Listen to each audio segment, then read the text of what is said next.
Amen. Tu peux t'asseoir dans sa présence. Ce que je partage avec toi ce matin, c'est je ne manquerai de rien. Si l'Éternel est mon berger, la condition est que je ne manquerai de rien. Dis avec moi, je ne manquerai de rien. Non, dis-le avec conviction. Tu ne crois pas au rien. Dis-le encore, je ne manquerai de rien. Dis, l'Éternel est mon berger, je ne manquerai de rien. Je comprends parce qu'il y a beaucoup de manque dans ta vie à ce moment. Et je suis là pour t'aider afin que tu aies la révélation pour entrer dans cette réalité. C'est pourquoi le verbe est conjugué au futur. L'Éternel est mon berger, je ne manquerai de rien. L'Éternel est ton berger, ce n'est pas systématique que tu ne manqueras de rien. Au bout d'un processus, ou après avoir respecté certaines exigences, tu ne manqueras de rien. Mais si l'Éternel n'est pas ton berger, tu manqueras de tout. Si Dieu ne conduit pas, si ce que vous faites, votre vie, votre mariage, votre entreprise n'est pas conduit par Dieu, vous allez manquer de tout. Vous allez tout perdre à la fin. Tu vois, c'est pourquoi il ne faut pas envier quelqu'un qui est en train de bâtir quelque chose sans Dieu. Et dire, ouais, on peut réussir sans Dieu. On peut accomplir de grandes choses sans Dieu. On peut se marier et construire une bonne famille sans Dieu. Tu vois, surtout, je regarde, il y a des connaissances à moi, je les regarde aujourd'hui, ils ne craignent pas vraiment Dieu, mais ils jouissent de certaines faveurs. Tu vois, tout va bien, les affaires ça marche, les enfants étudient en Occident. Oh, alléluia, le Seigneur est merveilleux. Quand je regarde, je dis, ok, quelle sera la suite? Quelle sera la fin? Parce que tout ce qui n'est pas bâti sur Dieu va s'écrouler. Ça va s'écrouler. Ça va s'écrouler. Bien-aimé, la volonté de Dieu en tant que père est que ses enfants ne manquent de rien. Quand vous voyez un homme, un père responsable, une mère responsable, oh, tu vois, j'ai vu des mères célibataires, 3 enfants, 4 enfants, 5 enfants. Le père est parti ou bien le père est décédé. Et tu vois comment cette femme se bat parce qu'elle dit une seule chose: mes enfants ne manqueront de rien. Ils n'ont pas besoin d'un père. Je ne vais même pas me remarier. Mes enfants ne...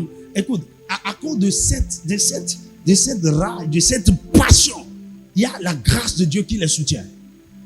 Et tu te dis, mais comment tu fais?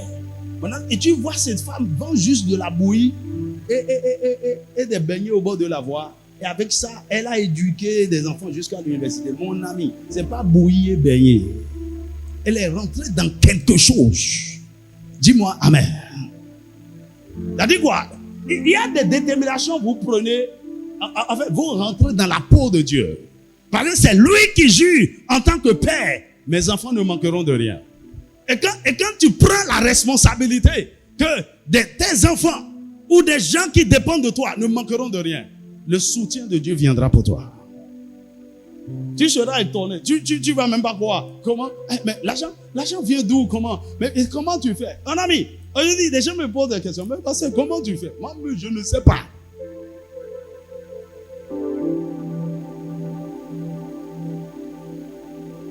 Alors, le roi berger est disposé à pourvoir aux besoins de ses enfants qu'il aime d'un amour éternel. Personne ne peut aimer et voir souffrir.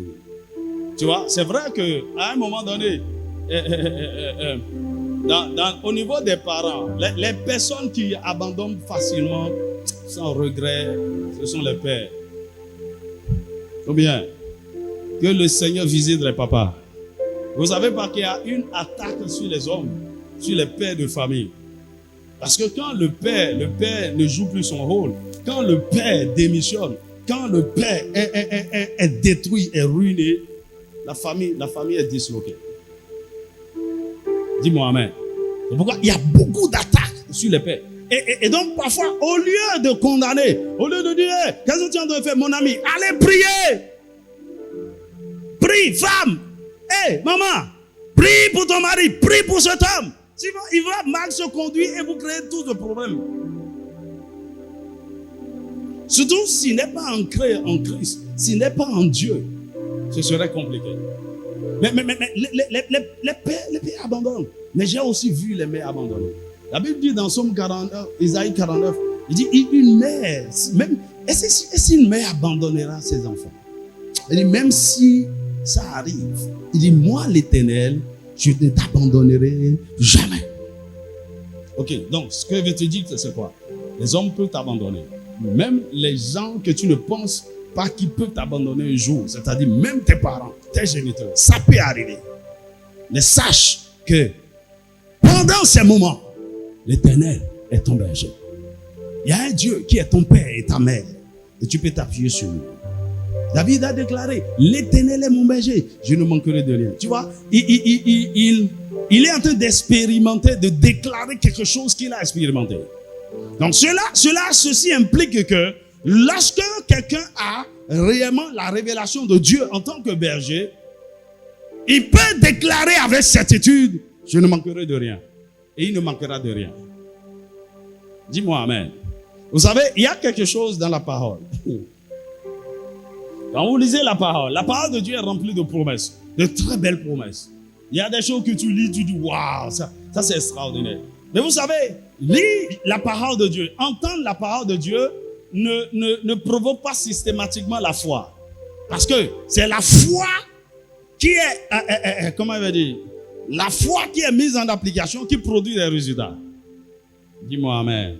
Donc quand je dis l'Éternel est mon berger, ce que ça produit, ce n'est pas la foi. Ça me donne de l'espérance d'abord. Dis-moi amen. Je serai la tête. Il dit, je serai avec toi. Quand tu traverseras le feu, quand tu traverseras l'eau, je serai avec toi. Tu n'as rien à craindre. Alors, ces paroles-là nous donnent de l'espoir, nous donnent de l'espérance, que Dieu est vrai, que sa parole est vraie, que ce que la parole dit, ça peut s'accomplir. Mais pour l'instant, la parole ne s'est pas encore accomplie. Mais nous avons de l'espérance que ça va s'accomplir un jour. Mais c'est déjà le point de départ pour de grandes choses, pour des miracles, pour des interventions de Dieu. Parce que l'espérance, l'espoir est l'utérus de la foi. Écoute, quand je vois quelqu'un totalement découragé, désespéré, mon ami, je ne prie plus, je perds mon Dieu, il ne faut pas perdre mon temps. Ça ne donnera rien. Ça ne donnera rien. Si tu n'as pas la foi, au moins l'espérance. Et si tu crois que cette famille, Dieu peut restaurer la famille, en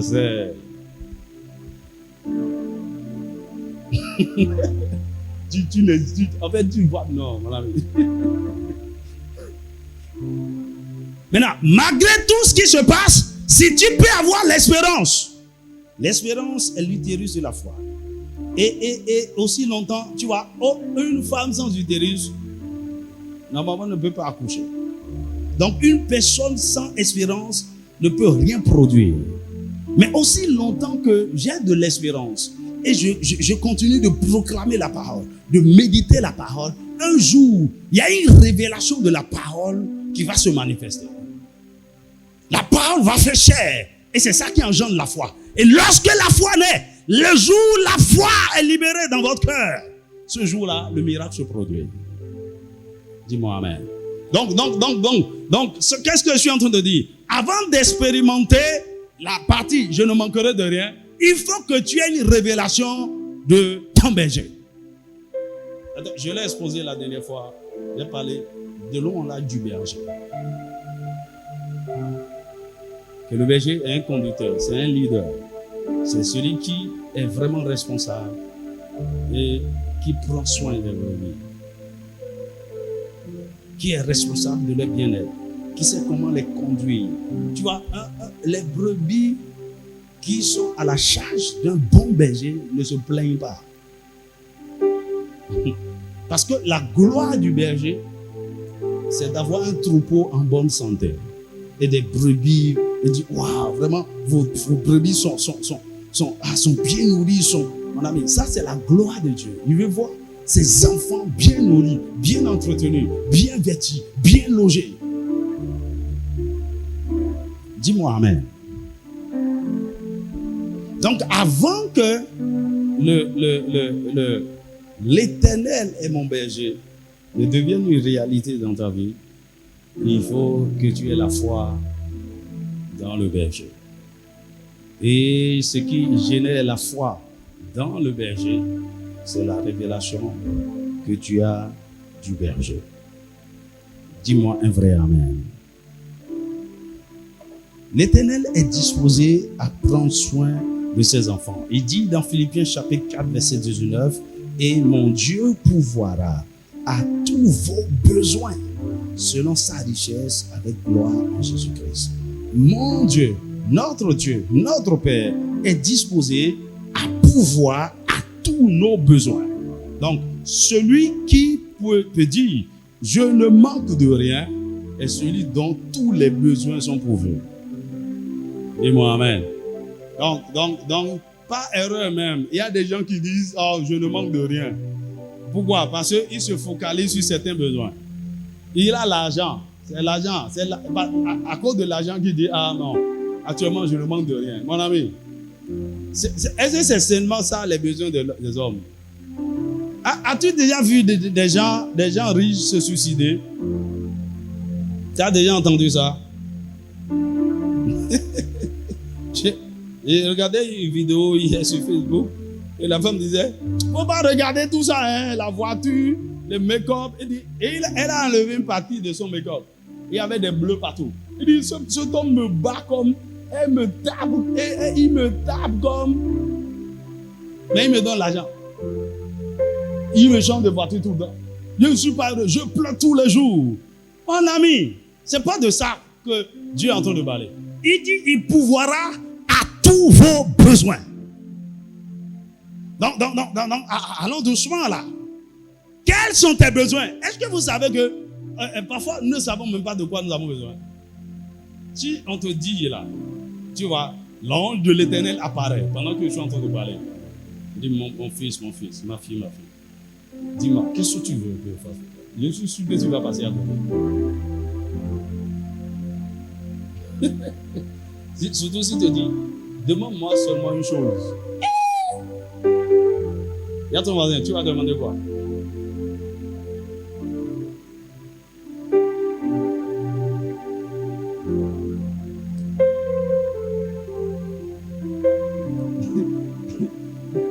Tu vas demander l'argent, même l'argent là aussi. Tu vas dire, 20 milliards. Non, 20 milliards. Il va demander.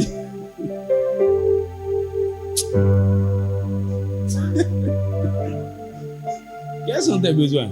Est-ce que vous est arrivé déjà vous avez faim, vous avez envie de manger quelque chose, mais vous ne savez pas? Qui a déjà expérimenté ça? Et il y a beaucoup de choses à la maison. Dans ce temps-là, il y a l'argent. Ne dis pas là où quand il n'y a pas l'argent.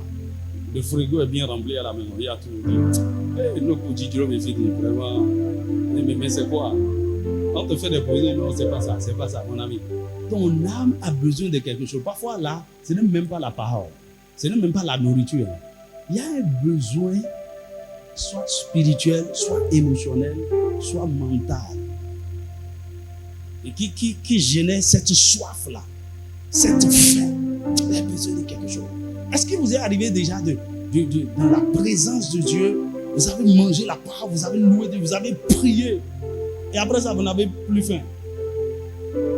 Qui a déjà expérimenté ça? Je sais que c'est rare, mais souvent ça me fait ça. Quand on finit le culte, je ne sais pas faire de jeûner. Je peux rester comme ça. Mon ventre est rempli. C'est pas la nourriture. Mais quand vous êtes marié à une femme qui aime préparer tout le temps, vous êtes obligé de manger. Sois béni. Tu as besoin de quelqu'un, c'est une bonne femme. Que le Seigneur te donne ça. Oh, dis-moi un vrai amen. Donc, il dit, il pourvoira à tous vos besoins. Donc, le besoin d'abord, c'est spirituel. Les besoins, ça prend en compte les 3 dimensions de notre être. Donc, c'est d'abord spirituel. Ensuite, émotionnel. Surtout émotionnel, besoin émotionnel. Hey! Parfois, tout ce dont tu as besoin, c'est que quelqu'un te serre dans tes bras. Et tu lui dis, c'est moi plus fort, encore plus fort. Tu sais quoi? Tu as besoin de libérer les hormones. Qui te rappelle des hormones là? La dose. Tu as besoin juste d'une parole d'encouragement. Tu as besoin, tu sais, à des moments donnés, ce dont tu as besoin que quelqu'un t'écoute. Une oreille attentive et tu vas parler pendant 3 heures. Et quand tu finis, tu es satisfait. Parfois, là où vous êtes, il y a des choses qui vous font mal maintenant parce que vous n'avez trouvé encore personne sur qui vous videz. Tu ne comprends pas de quoi il parle. Les frustrations. Parfois, ce dont vous avez besoin, c'est de vous libérer. Ce qui vous fait mal là, de trouver une oreille attentive qui ne va pas vous juger, qui va vous comprendre, okay? Et de vous déverser. Besoin émotionnel. Besoin émotionnel.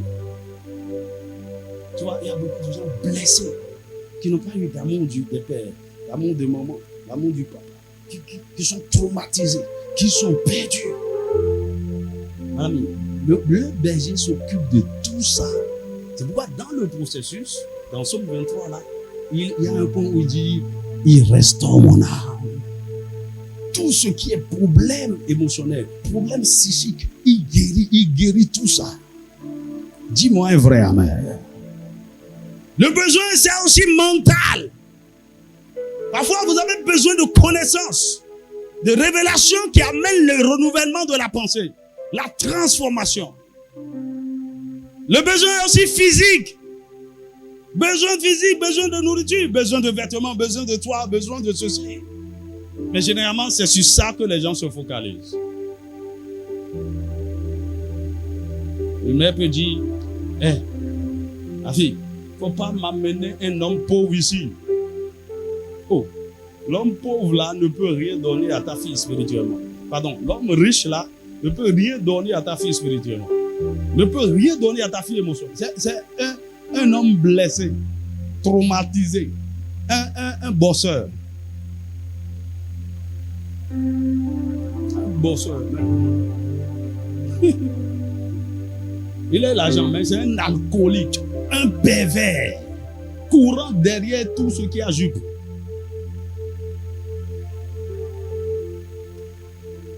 Aide-moi à demander à ton voisin, quels sont tes besoins? Tu vois, notre société nous a trahis seulement. On dit besoin de l'argent. L'argent. Tout est argent.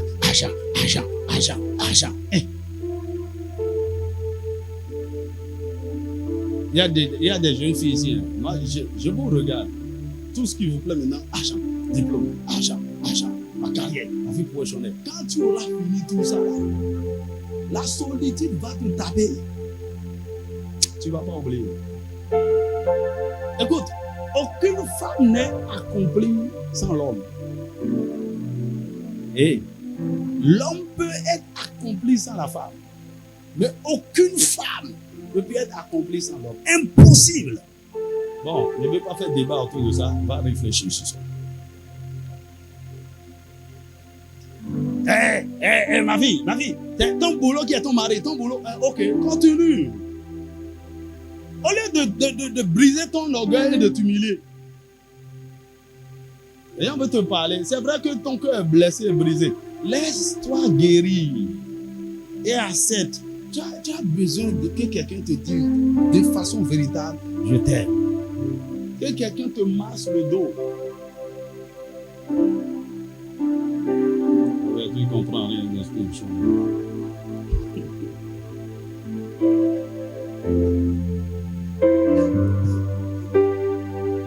Quand tu as gagné beaucoup d'argent là et tout le monde t'appelle au bureau. Oui madame, c'est toi, mon ami. Tu as besoin de rentrer à la maison et de prosterner devant quelqu'un. Oh mon amour, mon Seigneur. C'est là où se trouve ta joie, ta paix. Dieu a créé les choses comme ça pour faire l'équilibre. On dit que tu n'as pas seulement besoin de tu es émotionnel. Tu ne peux pas fermer la porte à certains besoins de ta vie et vivre normalement. C'est impossible.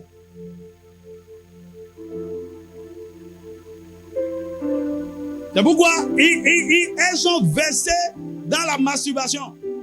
Et le monde leur a fabriqué toutes sortes de gadgets pour se donner du plaisir sexuellement.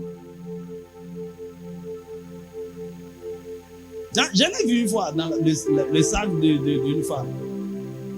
Je dis, mais parce que tu vois quoi dans j'ai vu. Tu fais quoi avec ça? Parce que ça, tu vois, il n'existe pas ça ici, mon ami. Et tu appelles les démons, les esprits, les maris de nuit, des anciens des jours, du temps de comment ils s'appellent? De Noé. Qui viennent te sodomiser même la nuit. Et tu as ouvert la porte aux démons des esprits. Tu as ton voisin, soit équilibré.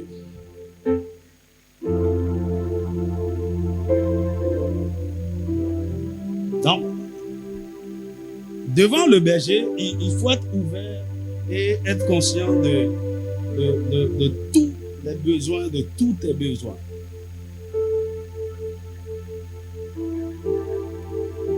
Donc, le besoin représente les choses considérées comme nécessaires à l'existence. Les choses qui contribuent à notre équilibre, à notre bon fonctionnement. Oh, dis-moi amen.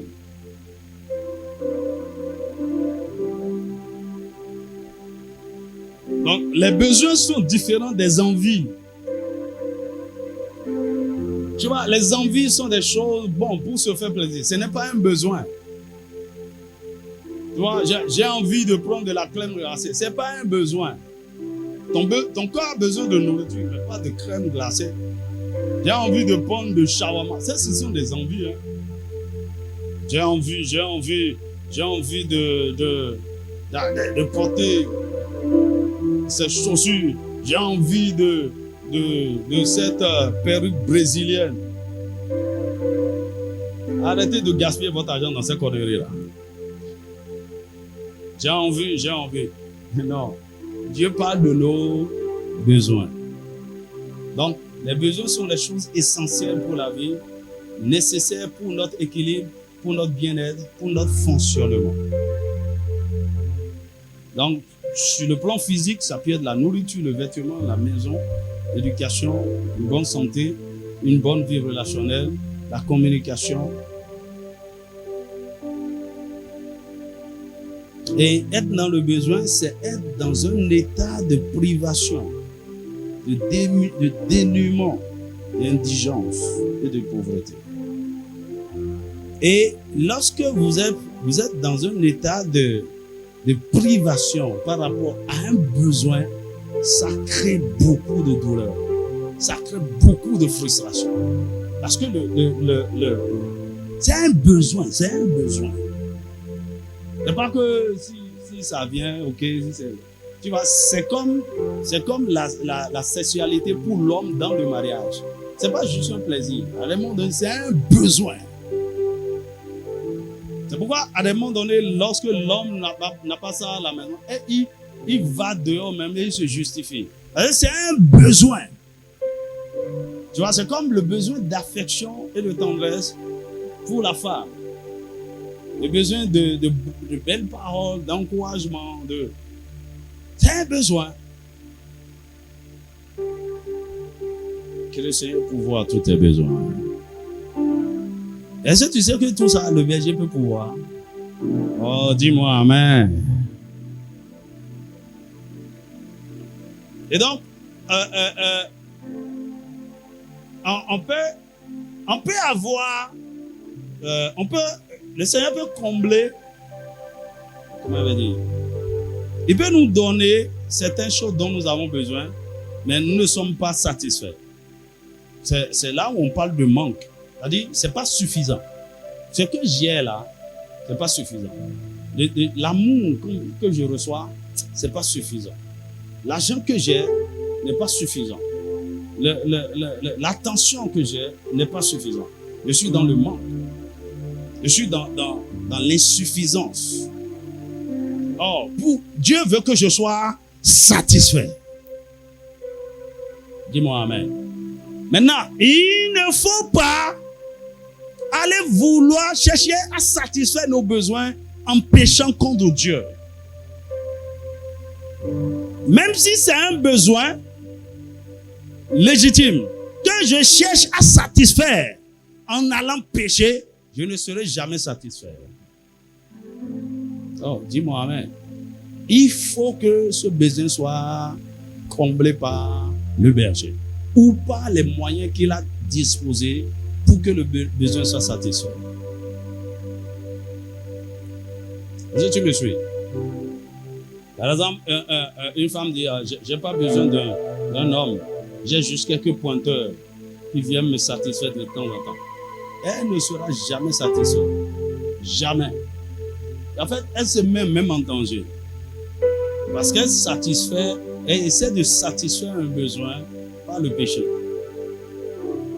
Dis-moi amen.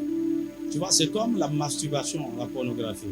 C'est un besoin, c'est un vide émotionnel que le Saint-Esprit devrait normalement combler, que vous essayez de satisfaire.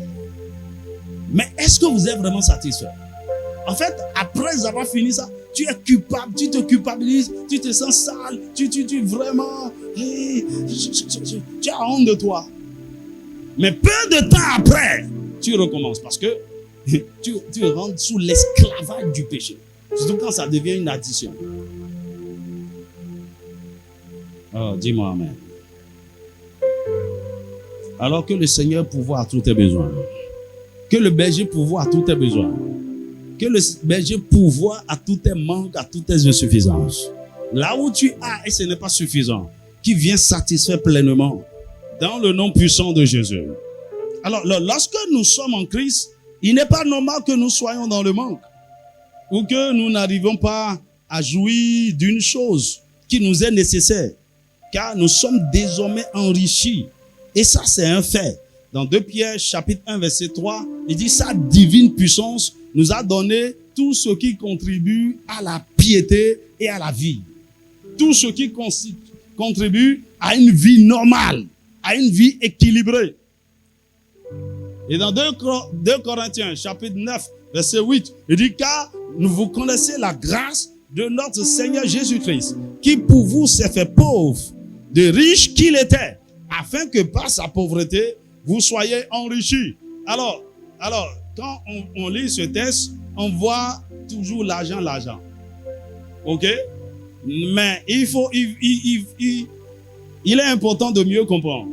Alors, celui qui n'a pas quelque chose est pauvre par rapport à la chose. Ok? Et celui qui a quelque chose en abondance est riche. Alors, ce que Jésus a fait, et en réalité, ce texte parle de nos besoins. De tous nos besoins dans tous les domaines. Donc, il a pris nos pauvretés, ce que nous n'avons pas, spirituellement, émotionnellement, physiquement. Il a pris ça sur lui. C'est ça notre pauvreté. Et il nous a donné sa richesse. Pour que nous soyons riches en tout.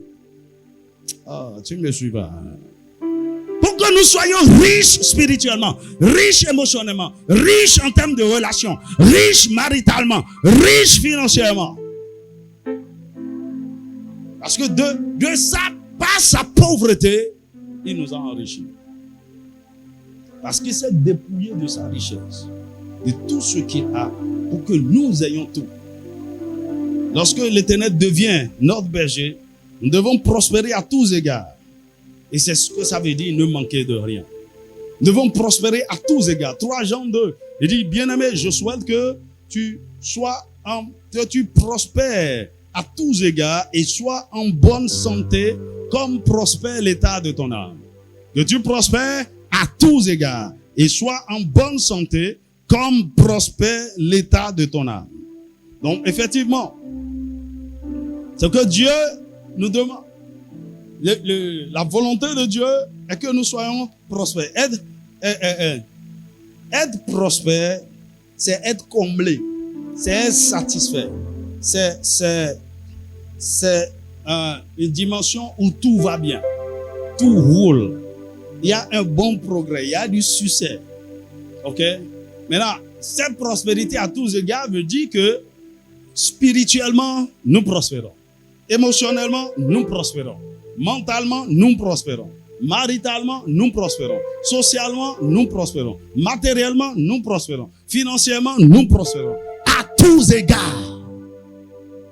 Mon ami, c'est la volonté de Dieu. Et je peux vous garantir, sur cette terre, vous pouvez arriver à cette dimension où à tous égards, vous prospérez.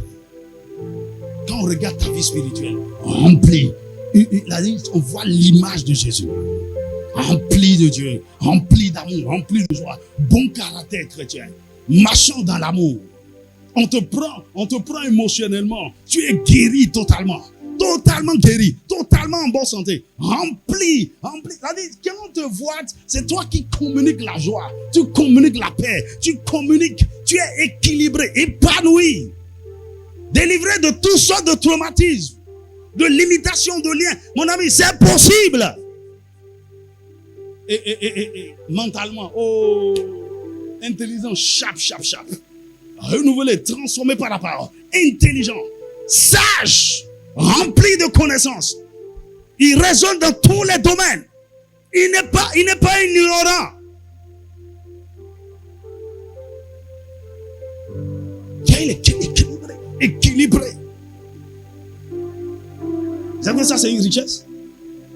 La connaissance, l'intellect bien aiguisé.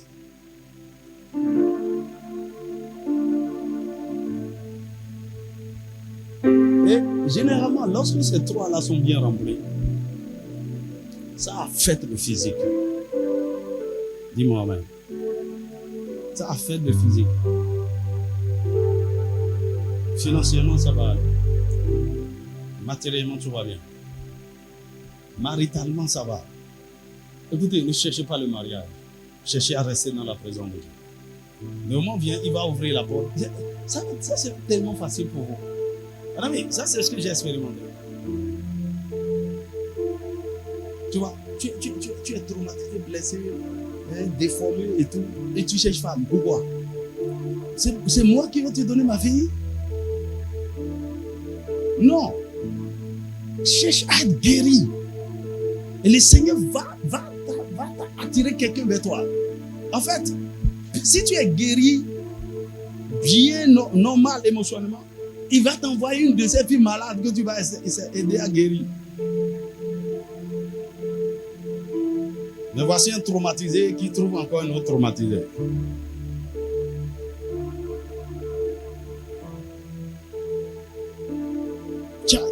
Tu es vide spirituellement. Aucune consistance, aucune croissance, aucune connaissance de la parole. Et tu poursuis les choses matérielles et financières. Tu vois, c'est ça ce qui me fait pleurer. Parfois, les gens viennent à l'église et l'argent, la carrière, la profession, ceci. Ils abandonnent tout le reste. Mon ami, tu vas pleurer demain. Dieu peut te l'accorder. Tu vas pleurer demain. La vie est spirituelle. Bon, tu as l'argent, des petits sorciers soufflent sur toi. Tu as l'argent, tu ne peux pas te contenir. Des petites filles te malmènent en ville. Tu n'es pas un homme debout. Mon ami, tu vas prospérer à tous égards au nom de Jésus. Oh, je n'aime pas ton amen. Tu vas prospérer à tous égards. Ce sera ton témoignage. Dans 2 ans, dans 3 ans, dans 5 ans, il dit, regardez ma vie. Je suis l'exemple de la bénédiction de Dieu. Je prospère à tous égards. Tiens, un foyer heureux. Une famille vraiment extraordinaire. Des enfants qui font la joie. Et tout va bien. Mon ministère, les affaires, les finances. Actuellement, même, on cherche là où on va investir l'argent. On cherche une œuvre ministère qu'on va soutenir. Le Seigneur nous a tellement bénis. Il y a des ressources. Mon ami, c'est possible. Les gens vivent cette réalité sur la terre.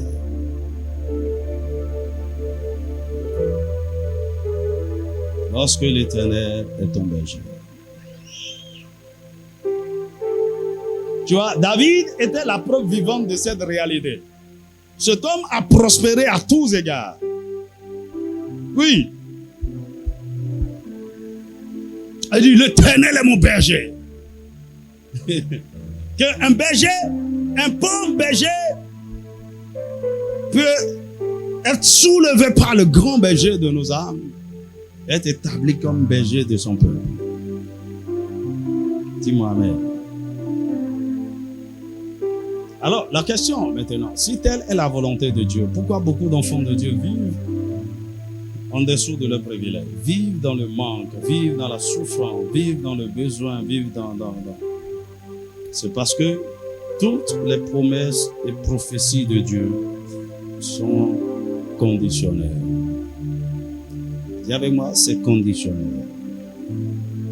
Rien n'est un acquis automatique et définitif. En fait, cette déclaration est une déclaration d'alliance. L'Éternel est mon berger, je ne manquerai de rien. C'est une déclaration d'alliance. Mais l'autre condition de l'alliance n'est pas révélée dans le texte là. Ok? Donc, quand l'Éternel dit, si je suis ton berger, tu ne manqueras de rien. À moins que tu sois une brebis qui fait ma joie. Si tu peux être une brebis que ma main conduit, qui fait ma joie, alors tu ne manqueras de rien.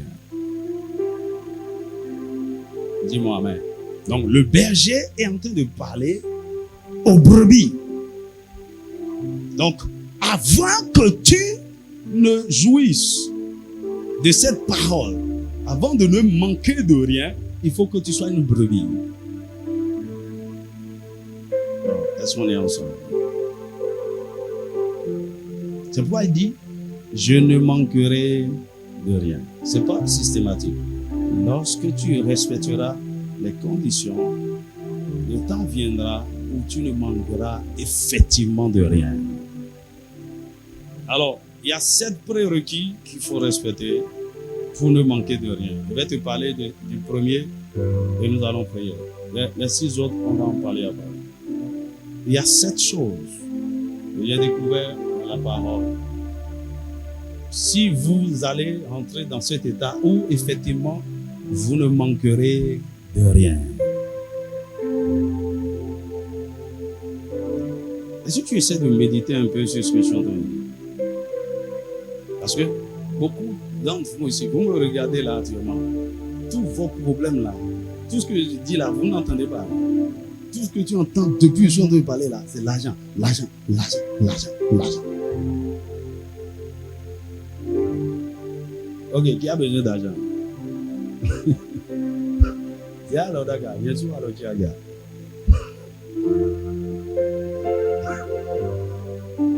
Maintenant écoute-moi. Si tu as besoin d'argent, ne poursuis pas l'argent.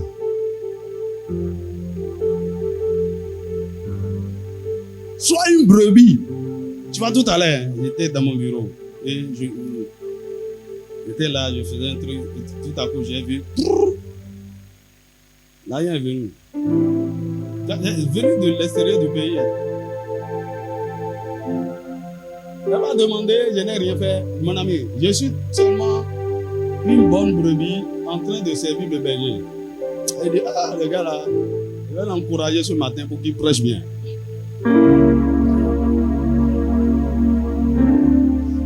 Il y a donc, ne cherche pas l'argent. Tu vois, c'est un faux, hein? C'est un mauvais langage. Ah, comment, je suis en train de chercher l'argent, mon ami. Tu ne vas pas trouver. Il y a ton voisin, on ne cherche pas l'argent. Avec dit, si tu cherches l'argent, il prend des ailes comme l'aigle et il vole. Il faut l'attraper en endroit.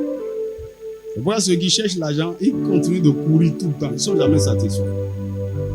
Mais si tu fais ce que je te dis là, mon ami, tu seras surpris. Tu seras étonné. As-tu déjà vu quelqu'un faire la prière? Seigneur, il faut attends un peu d'abord. Je n'ai pas encore fini de te remercier pour tout ce que tu m'as donné. Ah, tu ne comprends pas. Et Dieu dit, mais de quoi tu parles? Attends, je vais envoyer encore. Tu vois, il y a cette dimension où vous entrez, vous devenez un champ magnétique. Les bonnes choses vous localisent. Vous êtes tranquille, sans vous casser la tête, vous devenez juste un investisseur. Parce que l'opportunité vient jusqu'à vous sans tracasserie. Est-ce que tu me suis? Vous devenez chef d'une entreprise que vous n'avez jamais même imaginé. Parce que le Dieu du ciel a décidé de faire de vous chef d'entreprise. Parce que le grand berger, vous avez réjoui son cœur. Qu'est-ce que je vais donner? Qu'est-ce que je vais donner? Attends, ma fille là, je vais lui donner un bon mari pour commencer. Et après, je vous en prie, soyez délivrés de cette affaire. Argent.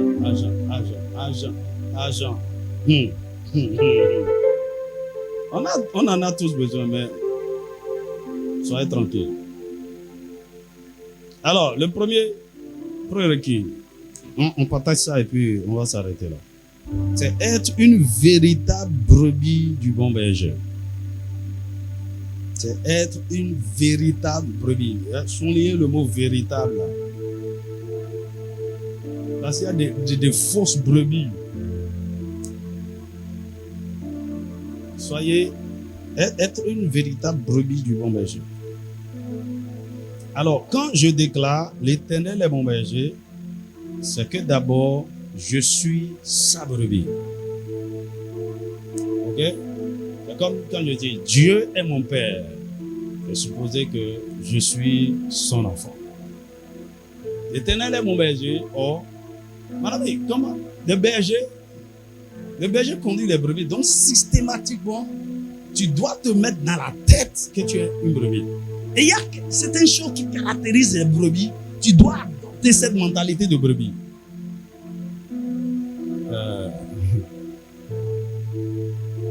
Tu vois, les brebis sont conduits. Les brebis, on pense que... Tu vois, c'est ça qu'on appelle lingot chez nous. Et puis quand tu vois lingot de agou, mais où lingot? Parce qu'effectivement, il semble que les brebis sont bêtes. Parce qu'ils ont dessus le berger. Et quand le berger n'est pas là, ça dit...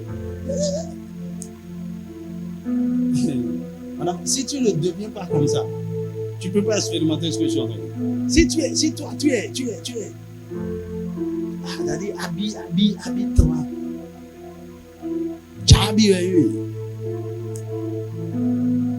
Tu n'es même pas brebis, tu es bouc, baba. Et puis, alors, non seulement il faut être brebis, mais il faut être une véritable brebis. Et écoute ce que le grand berger dit dans Ézéchiel chapitre 34, verset 17. Ézéchiel 34, verset 17. Si je peux avoir ça. Ézéchiel chapitre 34, verset 17.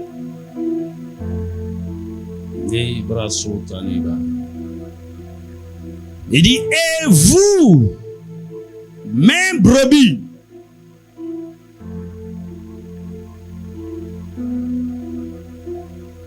ça c'est le grand berger des brebis qui parle. Il dit, et vous, mes brebis, ainsi parle le Seigneur l'Éternel. Donc le grand berger parle aux brebis. Il dit, voici, je jugerai entre brebis et brebis.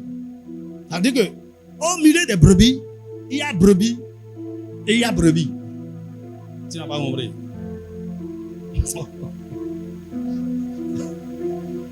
Ça veut dire que il y a des... C'est après jugement que Dieu qualifie tes brebis de véritables ou brebis qui est digne de recevoir sa faveur, sa grâce. Il y a des brebis qui ne sont pas sévères. Mais il va plus loin. Il dit, je vais juger aussi entre bélier et bouc. Ça veut dire quoi? Dans le troupeau, il n'y a pas que des brebis. Non seulement Dieu juge au milieu des brebis pour voir la brebis qui est vraiment brebis, qui est soumis, qui est docile, qui ne crée pas de problème au berger. Mais aussi, il y a des béliers, des boucs. Tu vois, dans la maison de Dieu, c'est ça. Il y a des gens qui ne sont pas des brebis, ils ne sont pas convertis. Ils se sont associés au troupeau, mais ils ne sont pas des brebis. Ils sont d'une autre nature, ils sont d'une autre espèce. Dieu juge. Donc, tous ceux qui sont à l'église, qui vont à l'église, qui servent même Dieu à l'église, ils ne sont pas tous des brebis, ils ne sont pas tous des enfants de Dieu, ils ne sont pas tous nés de nouveau. Donc, c'est là où les critères de sélection commencent. Donc, dans le troupeau de Dieu, il n'y a donc pas seulement que des brebis. Il y a des boucs, il y a des béliers. Et Dieu juge chacun en fonction de son caractère et il rétribue chaque brebis en fonction. Ce n'est que les véritables brebis qui sont comblées de bien et reçoivent la vie du bon berger. Les véritables brebis sont comblées de bien. Dans Jean chapitre 10, verset 10, il dit, je suis venu afin que les brebis aient la vie et qu'elle l'ait en abondance. Les véritables brebis reçoivent la vie abondante, la vie comblée du grand berger. Dans Jean, toujours chapitre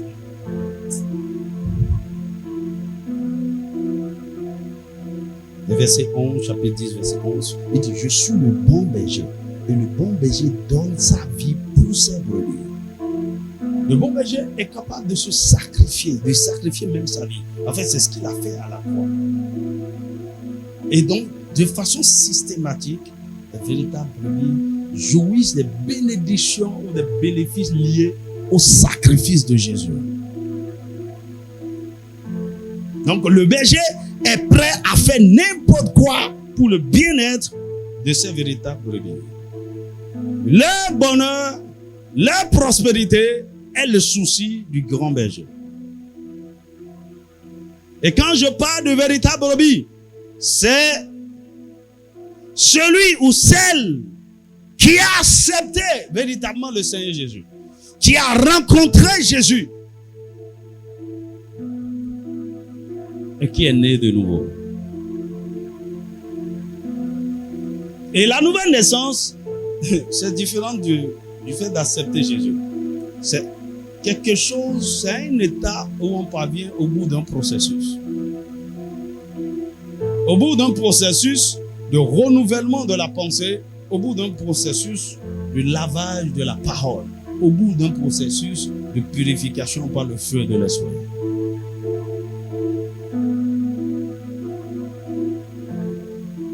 La véritable brebis, c'est la brebis qui a été façonnée et qui ressemble au berger. Ce n'est pas quelque chose de systématique. Ce n'est pas celui qui vient d'accepter Jésus et qui est encore rempli de la chair, qui fonctionne selon la chair, qui est agité par-ci, par-là, toujours en train de mentir, voler et toutes ces choses. Non, ce n'est pas encore une brebis. Elle a peut-être reçu la vie de la brebis, mais la nature de la brebis n'est pas encore formée.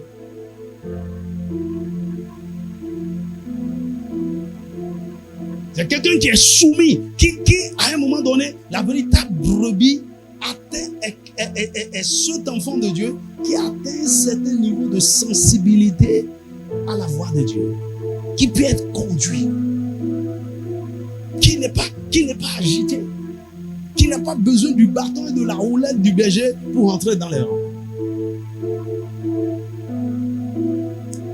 Là, le berger dit, oh, voici ma brebis. Celle-là,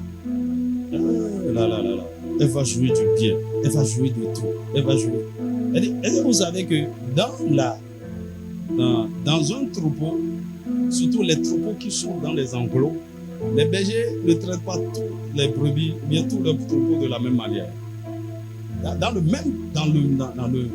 même troupeau, il y a des animaux qui sont mieux entretenus, mieux nourris que d'autres.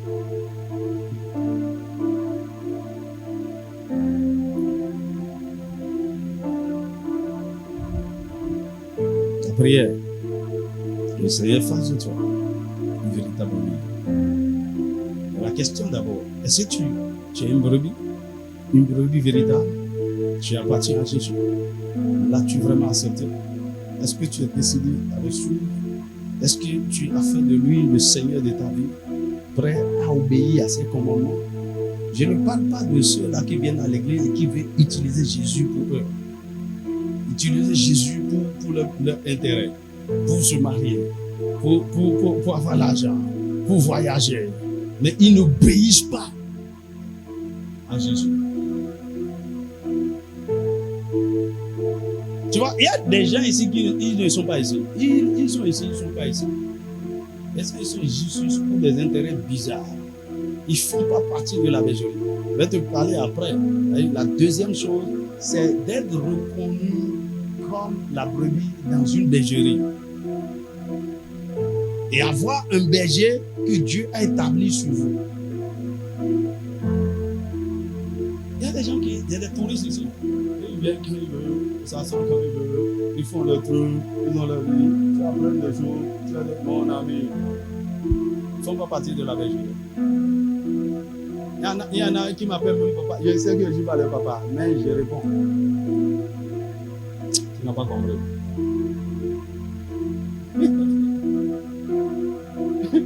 Et là, tu sais que dans une même maison, il y a des enfants qui sont classés. Des enfants K. Et les parents disent, Jacob va me Dieu.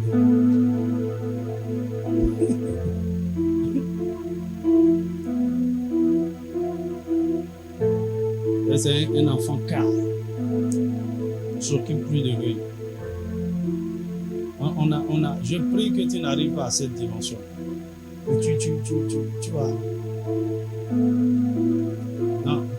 Lorsque les enfants sont des sources de problèmes, facilement, ils sont. Les parents, le père surtout.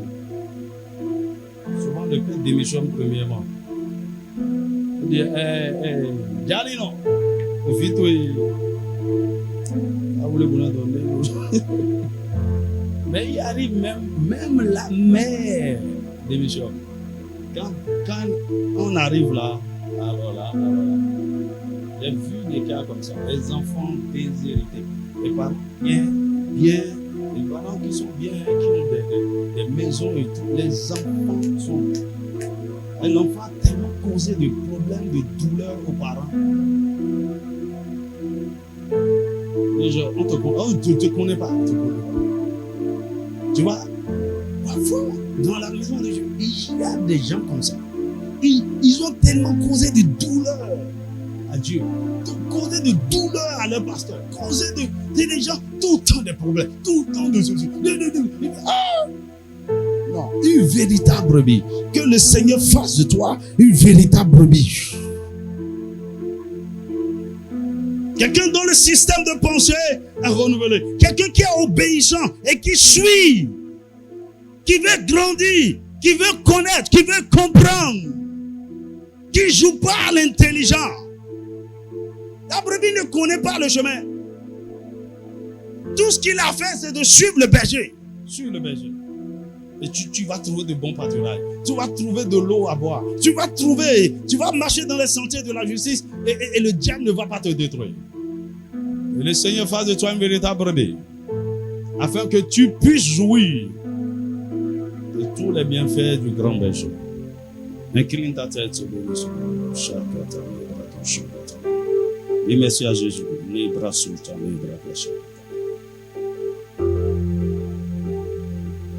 L'Éternel est mon berger. Je ne manquerai de rien. Ça, c'est la parole de Dieu.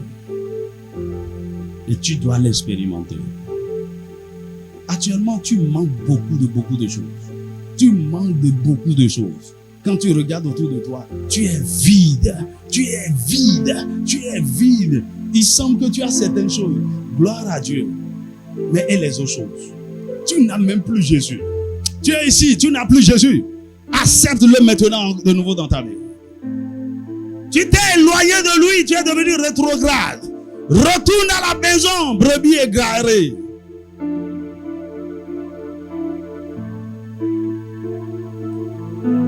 Spirituellement, tu es vide.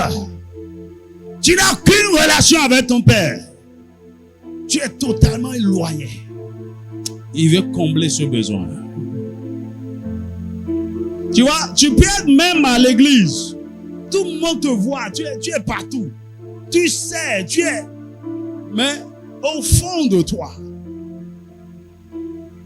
tu es tellement éloigné de lui. Tu es vide. Est-ce que tu peux venir à lui tel que tu es?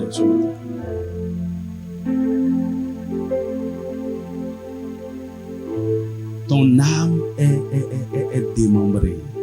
Ton âme est blessée, traumatisée, déchiquetée. Tu souffres émotionnellement. Il y a les frustrations, les non-pardons, les offenses non pardonnées.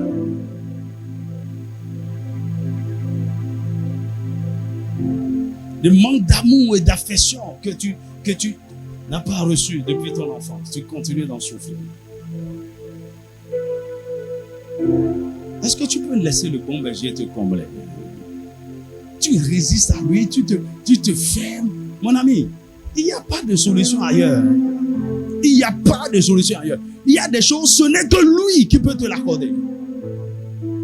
Le salut, c'est lui. La vie, c'est lui. La grâce, c'est lui. Le pardon des péchés, c'est lui. La justification, c'est lui. La foi, c'est lui. Qu'est-ce que tu cherches?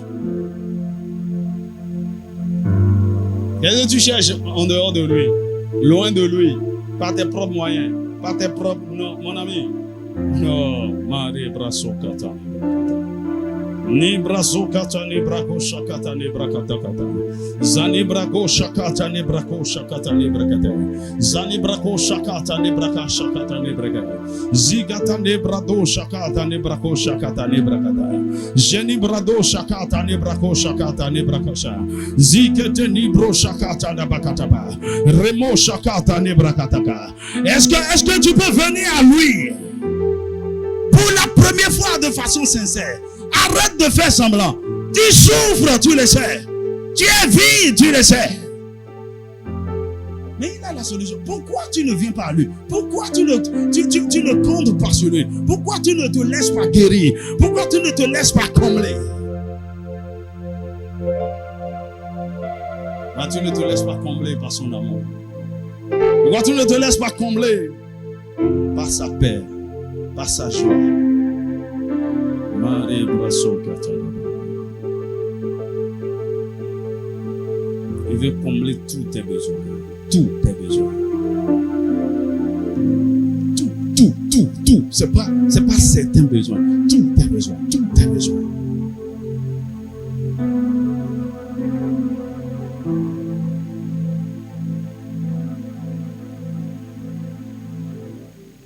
Seigneur, je viens à toi. Accorde-moi la guérison et la paix du cœur.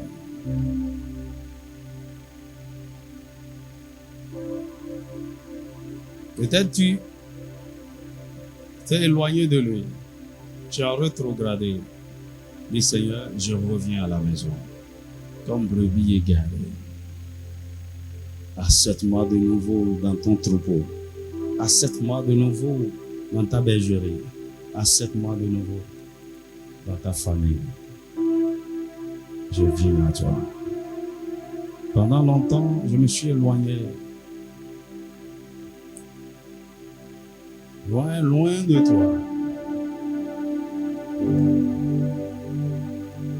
Seigneur, fais de moi maintenant une véritable brebis. Tu as dit tu viendras juger entre brebis et brebis. Seigneur, je viens être une véritable brebis.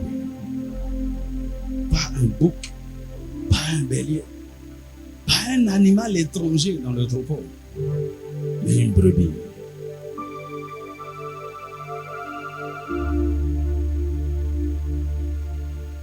Le grand berger a dit, il dit, je connais mes brebis et ils me connaissent. Et mes brebis connaissent ma voix. Mon ami, il sait. Dans 2 Timothée, il dit, le Seigneur sait ce qui lui appartient. Il connaît ce qui lui appartient. Et ce qui lui appartient. Viens à lui, mon ami. Ça, c'est le secret d'une vie réussie, d'une vie prospère, d'une vie vécue dans le bonheur et l'abondance. Seigneur, merci. Un bon berger.